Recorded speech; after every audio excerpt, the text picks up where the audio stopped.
I started at 16 in my town in the suburbs of a big city.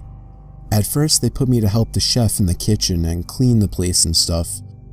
2 months later, my boss told me that on the days off of the main delivery boy, I would deliver, and I said yes, of course. Then all of a sudden, the delivery boy quit when he came from delivering a pizza at this one house. He looked traumatized and shaken, like something with his face and his eyes. He went into my boss's office and they argued for about 15 minutes. Then he came out and said, "Good luck, kid," then told me he had quit. I asked why, and he said, "Just a shitty job, that's all." He then patted me on the back and left. I knew it was something else than just a shitty job, but I didn't think much of it. That was the last time I saw him. So for the next couple of weeks, I was the delivery boy till they could find someone that can deliver pizzas. About 2 weeks into me delivering pizzas, my boss gave me the address to a house, and as usual I put in the GPS and went over. Watching the sunset while driving over there, I was hoping it'd take 2 minutes tops so I could get home.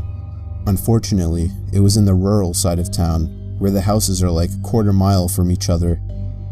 I stopped in front of the 2-floor house and looked at it. I got the creepiest feels when I stared at it. Lawn not cut, with weeds, dead trees, and the old porch with no chairs or flower pots or tables, just plain. It seemed abandoned, but I got out anyways and knocked on the door. I was hoping my boss gave me the wrong address or something so I could get the hell out of there. Then the door lock started to shake and the door opened.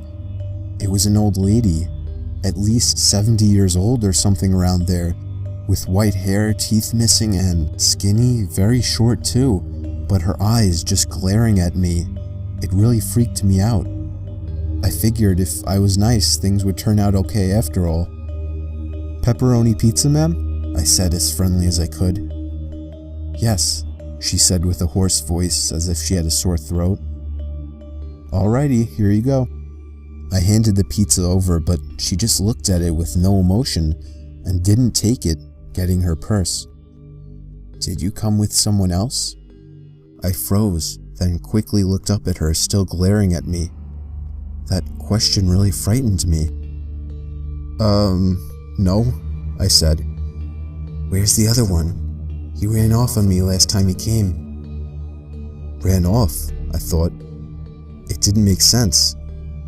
"He quit some weeks ago," I said. Then she got her purse and started searching for money, or so I thought.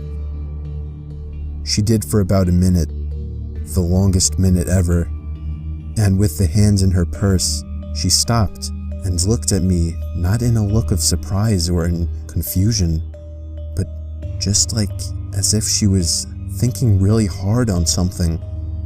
I could tell she was holding something in her right hand inside the purse, but I couldn't see what.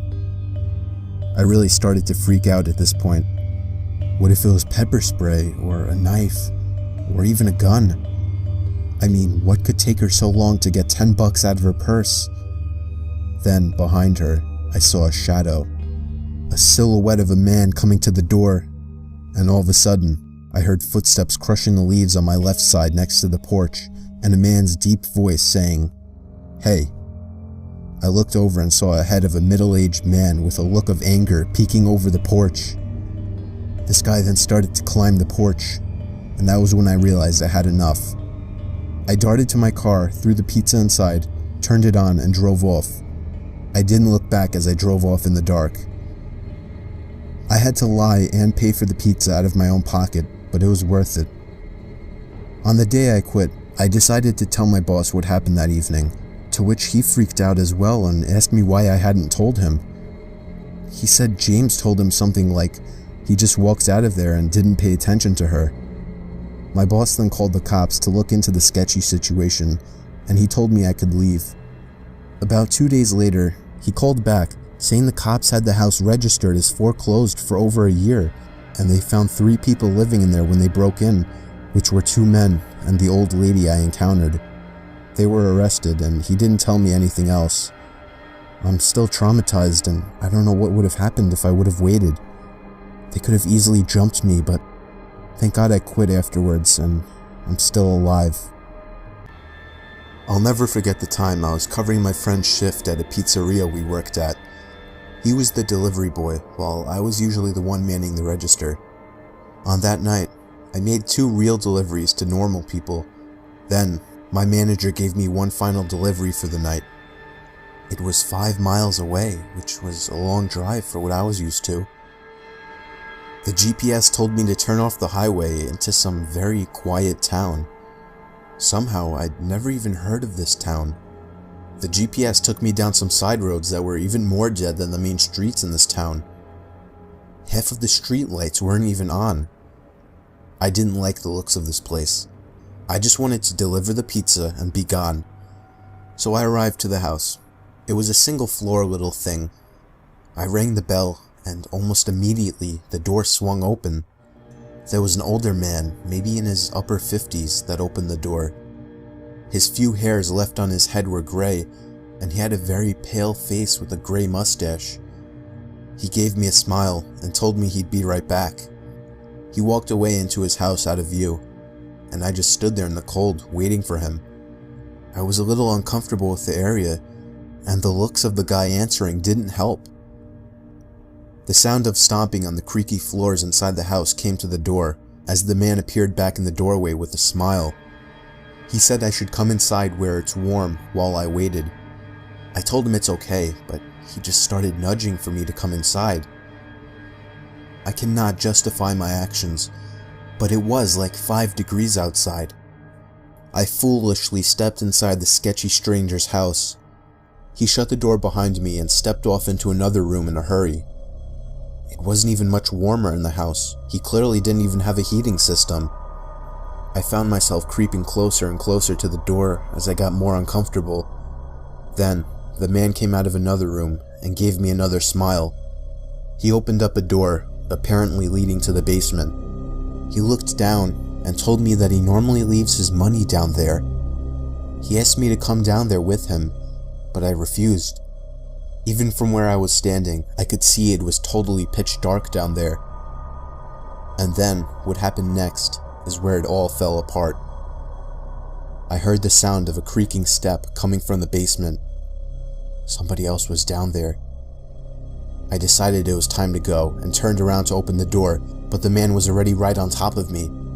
I punched him in the face and managed to get him in a hold, but I heard somebody stomping up the basement steps, and I had to get out of there.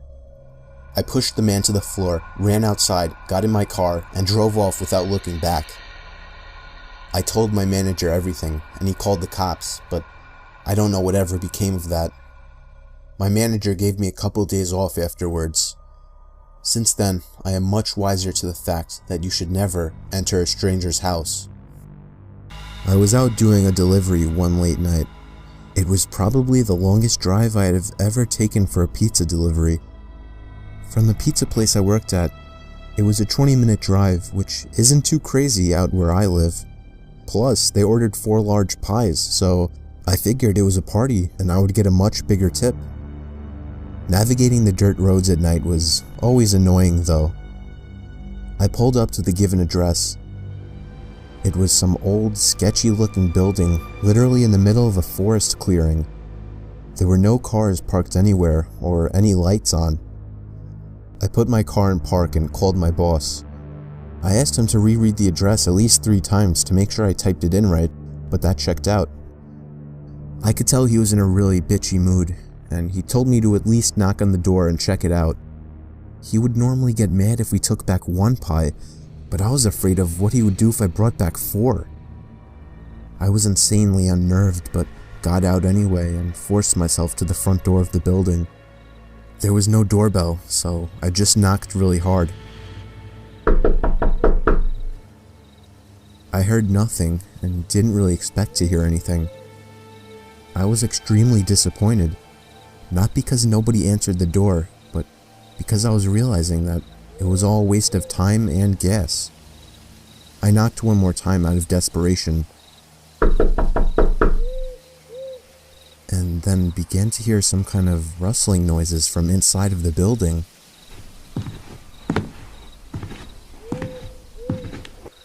I knocked again and yelled that I was the pizza guy. There was silence now. I felt a bit more uncomfortable now than before. But before I could turn around, I noticed something at the window. There was someone looking through the window. I couldn't tell if it was a man or a woman. All I noticed were their eyes. Their eyes were open wider than I knew possible, staring intently at me. I was disturbed enough by this and dropped the pizzas and ran back to my car. The shitty thing wouldn't start until turning the key for the third time. I drove off the grass and back onto the dirt road, but I felt the car rocking about, shaking and bumping. Something wasn't right.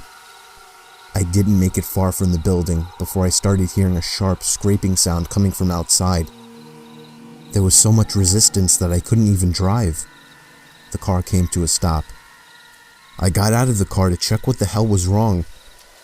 A chill ran up my spine as I began to feel like my heart was constantly skipping beats. My tires had been slashed and had completely fallen off the rim. Not just the front though. All 4 tires were slashed. I realized somebody did this when I was knocking on the door to that building. Instead of running, I got back in the car and locked the doors. I was so close to that building, I could practically see it from where I was, if it weren't for the trees blocking the view. I dialed 911 and explained everything to the operator. She told me the cops would be over as soon as possible and that I need to stay hidden. I asked her if it was advisable to stay in the car or run, and she told me it would be best to stay in the car with the door locked. She asked me to stay on the line with her until the cops arrived. My whole body was shaking. In all directions, there was nothing but dark, seemingly endless forest. I knew it would take forever for the cops to get there. I was not comfortable with sitting in that car so close to whoever did this. The next part, though, is what utterly destroyed me. It still shakes me to this day, and I hope nobody ever has to experience this kind of fear. As I was scanning all the windows, making sure nobody was outside, I looked in the rearview mirror, and there was the same person I saw at that window. Eyes open wider than ever. I could see now that it was a woman, and I could ever so slightly see a smile begin to spread across her face. I opened my door and full-on sprinted into the woods, not caring how much noise I made. I ran until I was out of breath, which didn't take long, and I hid behind a giant log on the ground. I tried to cover my loud breathing with my hand, as I waited and waited for what felt like hours, until I finally heard sirens in the distance. I gathered up all the stamina I had left to run all the way back in the direction of the dirt road. Eventually, the glowing red and blue lights came into view, and I had never felt better in my life. They were parked in front of my car, investigating with flashlights. I came out yelling at them like a lunatic to help me. I fell to the floor and started to gag, almost throwing up from running so much. They picked me up and began to question me, to which I explained everything to the best of my ability. One of the 2 cars drove over to the building, and the 2 officers began to search the building. They came back with nothing except for a couple of spiky objects. These objects were exactly the same as the ones used to slash my tires. The cops guessed that it was some kind of sick, demented couple, being that I saw the woman, but unfortunately they were never found, and that still kills me to this day. I obviously quit my job right after that and started working at a local grocery store. I know that I'll never forget seeing that woman at the back of my car.